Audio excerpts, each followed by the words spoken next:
Hi friends, నేను శిరీషాని. Welcome back to Sirish మెడి కిచెన్. ఈరోజు మనం కిచెన్లో పనులు చాలా ఈజీగా చేసుకోవడానికి 7 చిట్కాలు చెప్పబోతున్నానండి. ఈ చిట్కాతో దోశ విరిగిపోకుండా వంట రాని వాళ్ళు కూడా చాలా ఈజీగా చేసుకోవచ్చు. మీరు చిటికలో చకచకా పనులు చేసుకుంటారండి.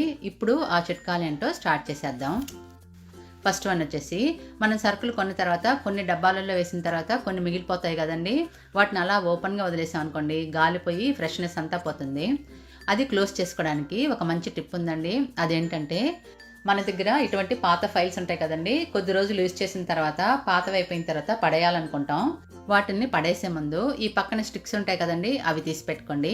ఇవి ఇప్పుడు ఎలా యూజ్ చేయాలో చూద్దాం. ఈ ఫైల్ స్టిక్ని 2గా కట్ చేసుకోండి. తర్వాత ఈ సర్కిల్ ప్యాకెట్ని నీట్గా ఫోల్డ్ చేసుకోండి. ఈ స్టిక్స్ని దానిలో ఇలా పొనిచ్చామనుకోండి, కవర్ సీల్ అయిపోతుంది. వస్తువులు కింద పడవు, క్లోజ్ అయి ఉంటుంది కాబట్టి సరుకులు ఫ్రెష్గా ఉంటాయి. పాతవి పడేయాలనుకున్న ఫైల్స్ కొన్న స్టిక్స్ని ఈ విధంగా సరుకులు క్లోజ్ చేయడానికి యూజ్ చేసుకోవచ్చండి. సెకండ్ వన్ వచ్చేసి, జనరల్గా అందరికీ వెల్లుల్లి వల్లడం పెద్ద పని, చాలాసేపు పడుతుంది. ఈజీగా తొక్కు తీయాలంటే ఒక స్టీల్ బాక్స్ కానీ ప్లాస్టిక్ బాక్స్ కానీ ఏదైనా ఒకటి తీసుకోండి. అందులో ఈ వెల్లుల్లిని వేసుకోండి. క్లోజ్ చేసి బాగా ఈ విధంగా షేక్ చేసుకోవాలి. సైడ్కి పైకి కిందకి ఇలా షేక్ చేయండి. ఇలా కొంచెం సేపు షేక్ చేసి ఓపెన్ చేస్తే కొన్ని వెల్లుల్లికి వచ్చేసి తక్కువ ఊడిపోయి ఉంటాయండి, కొన్నిటికి లూజ్ అయి ఉంటాయి. ఈజీగా ఒలుచుకోవచ్చు. నేను అంతకుముందు వేడి నీళ్ళలో కొంచెంసేపు నానబెడితే ఈజీగా ఒలుచుకోవచ్చని ప్యాన్ మీద కొంచెంసేపు వేడి చేసి చల్లారి తీస్తే ఈజీగా తొక్కు వచ్చేస్తుందని చెప్పాను. ఈ పద్ధతిలో కూడా ఒకసారి ట్రై చేసి చూడండి, ఈజీగా తొక్కు వచ్చేస్తుంది. థర్డ్ టిప్ ఏంటంటే, ఇటువంటి స్టీల్ వాటర్ బాటిల్స్ చాలామంది ఇళ్లలో యూజ్ చేస్తున్నారు కదండి. అది యూజ్ చేస్తూ ఉంటే కొద్ది రోజులకి లోపల గారెలాగా పడుతుంది, తర్వాత స్మెల్ వస్తుంది. మీరు వారానికి ఒకసారి కానీ 2 సార్లు కానీ క్లీన్ చేస్తూ ఉంటే లోపల స్టెయిన్స్ రావు, స్మెల్ కూడా రాదండి. రీసెంట్గా నేను ప్లాస్టిక్ వాటర్ బాటిల్ని క్లీన్ చేయడం చూపించానండి. స్టీల్ వాటర్ బాటిల్ ఎలా క్లీన్ చేయాలో చూపించమని అడిగారండి, అందుకని ఈరోజు చూపిస్తున్నాను. ఈ స్టీల్ వాటర్ బాటిల్ క్లీన్ చేయడానికి ఫస్ట్ ఒక నిమ్మకాయని కట్ చేసుకోండి. అరచక్కని పిండి రసం తీసుకోండి. ఇది 1 టీ స్పూన్ దాకా ఉంటుందండి, అది బాటిల్లో వేసుకోండి. దాంతోపాటు 1/2 టీ స్పూన్ దాకా బేకింగ్ సోడా వేసుకోండి. 3 టేబుల్ స్పూన్ దాకా వాటర్ వేసానండి. ఈ 3 వేస్తే చాలు. క్లోజ్ చేసి బాగా షేక్ చేసుకోండి. మీ దగ్గర బేకింగ్ సోడా లేకపోతే దాని బదులు వెనిగర్ వేసుకోవచ్చండి. ఇలా కొంచెం సేపు అంటే 2-3 నిమిషాల పాటు షేక్ చేసుకోండి. బాగా షేక్ చేసిన తర్వాత 10 నిమిషాల పాటు అలా పక్కన పెట్టేసేయండి.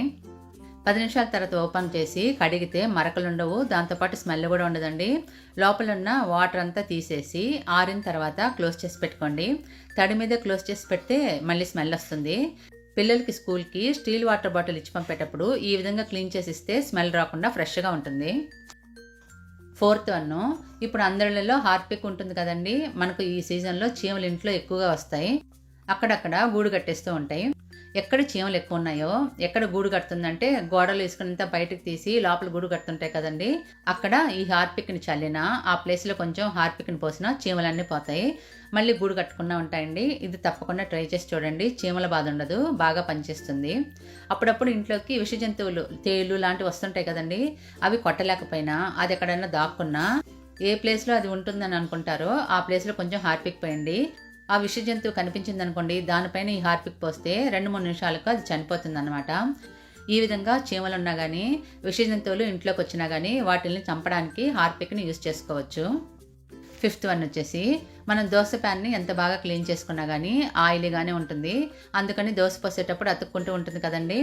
అలా కాకపోయినా దోశను పోసి కొంచెంసేపు మర్చిపోతే దోశ మాడిపోతుంది కదా, ఆ తర్వాత కూడా దోశలు బాగా రావు.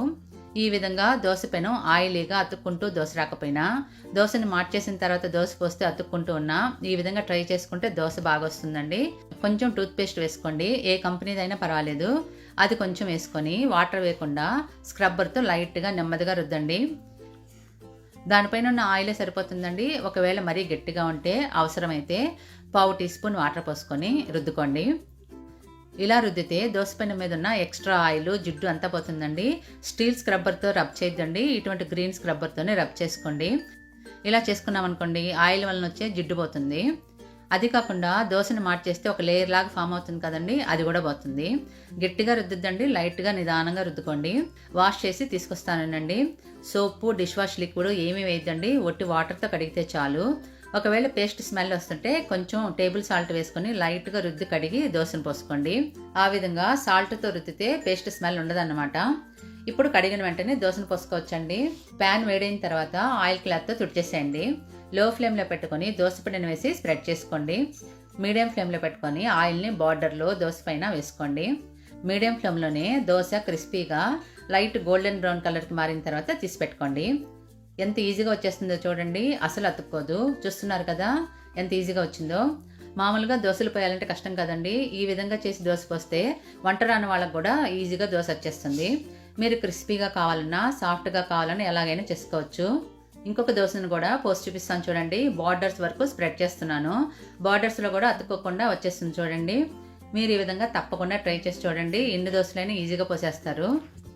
6th టిప్పు, మనం చిన్న చిన్న పింగాణి వాటిల్లో కానీ ప్లాస్టిక్ వాటిల్లో కానీ స్టీల్ వాటిల్లో కానీ ఆయిల్ కొంచెం వేసి యూజ్ చేసుకుంటుంటాం. అది కొద్ది రోజులకి పైన అంతా జిడ్డుగా ఉంటుంది. మనం మామూలుగా స్టోర్ చేసుకున్న ఆయిల్ బాటిల్ పైన కూడా జిడ్డు అవుతుంది కదండి. మనం వెంటనే క్లీన్ చేయకుండా తర్వాత చేసుకుందాం, వచ్చే వారం చేసుకుందాం అని వదిలేస్తుంటాం. అప్పుడు ఏం చేయాలంటే ఆ బాటిల్ పైన కానీ పింగాణి దానిపైన కానీ జిడ్డు ఉంటుంది కదండి, అదైనా ఫస్ట్ తుడిచేసుకోండి. ఎలా తుడుచుకోవాలంటే పౌడర్ని కానీ సాల్ట్ని కానీ తీసుకొని పైన రుద్దండి. ఇలా రుద్దితే జిడ్డు అంతా పోతుంది అనమాట. నేను మామూలుగా మనం ఫేస్కి యూస్ చేస్తాం చూడండి టాల్కమ్ పౌడర్, అది వేసి రుద్దుతున్నాను. లేకపోతే టేబుల్ సాల్ట్ అయినా వేసి రుద్దుకోవచ్చు. ఇలా అంతా రుద్దిన తర్వాత ఒక కాటన్ క్లాత్తో తుడిస్తే పైన జిడ్డు అంతా పోయి నీట్గా ఉంటుందండి. ఈ విధంగా పింగాణి వాటికి కానీ ప్లాస్టిక్ వాటికి కానీ స్టీల్ వాటికి కానీ దేనికైనా ఇలా చేసుకోండి. బాగా వర్కౌట్ అవుతుంది, జిడ్డు కూడా ఉండదు. 7th టిప్పు, మనం మామూలుగా కొంచెం మిరియాలు దంచాలన్నా అల్లం టీ చేసుకోవడానికి అల్లం దంచుతాం కదండి, అలా దంచేటప్పుడు కానీ ఈ విధంగా చిన్న దాంట్లో దంచుకుంటుంటాం. అలా దంచుతూ ఉంటే సగం కింద పడిపోతూ ఉంటాయి. అలా కింద పడకుండా ఉండాలంటే ఒక టిప్ ఉందండి. ఇటువంటి వాటర్ బాటిల్ ఏదైనా తీసుకొని కొంచెం కట్ చేసుకోండి. నేను పైది కట్ చేసి ఫన్నల్ లాగా యూజ్ చేసుకోవచ్చని అంతకుముందు వీడియోస్లో చెప్పానండి. అదే బాటిల్ ఇది. పైన ఈ పార్ట్ని మనం సరుకులు తెచ్చిన తర్వాత డబ్బాల్లో పోసుకోవడానికి, స్ప్రే బాటిల్ ఏమైనా పోసుకోవడానికి ఫన్నల్ లాగా యూజ్ చేయొచ్చండి. చాలా యూస్ఫుల్గా ఉంటుంది. ఇప్పుడు ఈ కింద కట్ చేసిన భాగాన్ని అల్లం దంచేది ఉంటుంది కదండి, ఆ సైజు కన్నా కొంచెం పెద్దదిగా కట్ చేసి పెట్టుకోండి. ఇది అలానే ఉంచేసుకొని ఎప్పుడు కావాలంటే అప్పుడు యూజ్ చేసుకోవచ్చు. ఈ విధంగా బాటిల్ కట్ చేసి ఆ అల్లం దంచే దాని చుట్టూ పెట్టామనుకోండి, ఇప్పుడు దంచితే బయట పడకుండా ఉంటాయి, ఈజీగా పని అయిపోతుంది. ఈ టిప్స్ మీకు నచ్చాయండి. Thank you for watching.